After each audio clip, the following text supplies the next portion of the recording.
What did you lose that there? Hair? Your hair got rubbed out. Oh. Dan, first off, great victory today. How did that sort of come about? How did you execute, especially in that second half where you seemed to really get on top? Yeah, I think we've been tracking really nicely over the last month and played some great netball last week. We knew we were in a good spot heading into today's game, and we really just wanted to make sure that we found an extra gear every single quarter. And the first half was a real grind and a real challenge, and we're certainly under the pump as they were. And we just come out of that halftime break with a new level that we wanted to put out there, and really proud of the girls in terms of how much they just got stuck into their jobs. And when the moments popped up in that second half, we took them, where I don't think we probably did as much as we should have in that first half. But a great contest, and to win by 10 in a do or die semi-final is an amazing result. Teague-Neeld obviously fantastic today. Besides the 2 late super shot misses, didn't miss at all. Do you feel like that just because she does that so week in, week out, that it almost gets underrated or undersold outside of your team, obviously, and in the wider netball community? Absolutely. I think she is the greatest goal shooter our game has ever seen, and I think because she has such high standards every single week, everyone has incredibly high standards of her, and we're so grateful that she's in our team, and we have a real priority to ensure that we get the best out of Teague-Neeld with who sits in front of her. And she's just been a completely new person in our environment this year. She's been an incredible leader. The way she's leading that front line, she's happy to take a 2v1 if she needs to. She's backing in little Shanice when she needs to. We're just seeing mum mode from Teague-Neeld out there, and we absolutely love it. She's having a great year, and we do not take for granted how good she is at what she does. She's the best in the world for a reason.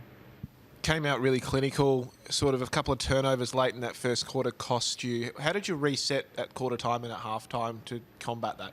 Yeah, I think it was just having great awareness that they were the moments that we weren't really owning. I thought, our centre pass conversion was pretty good, but when we got the turnover down the back line, we were probably struggling a little bit on our long court transition and forced a little bit wide and didn't really take on the middle corridor as we needed to. And that's where the kind of turnovers and disconnect was happening there in a couple of those key moments in the first 30. But once we addressed that at half time, the players really embraced that, and you could see the shift in how we were playing in all parts of our game. So subtle adjustments really in those moments because we weren't too far off it. How proud of you with the side too. They didn't panic, even when Sunshine seemed to get a couple of super goals and edge back in. You stuck to the game plan, you stuck to the 1-goal game, backing yourselves to feed off the big moments late.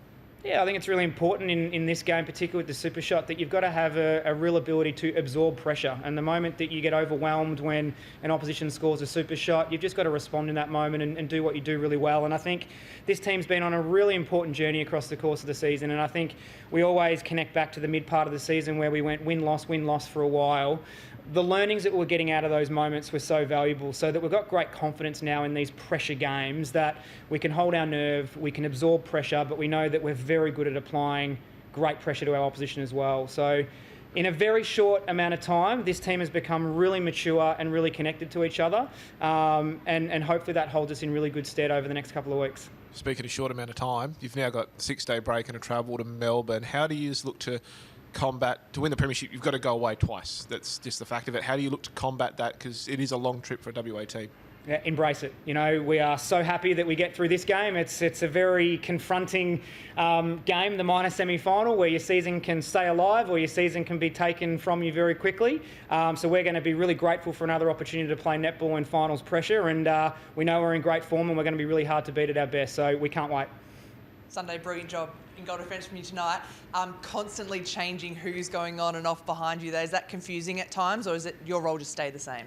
No, I think for me, my role is just to do what I'm doing out the front. I think there is a great difference between Katie and Franon, and they both bring so much when they do get on court. So for me, it's just sticking on doing my role and hopefully being able to shut down my player. You did a fantastic job on Steph Wood. I think in particular got in her head on the super shot, which is so damaging. How much does that play on your mind, or is it just it's another shot I'm defending?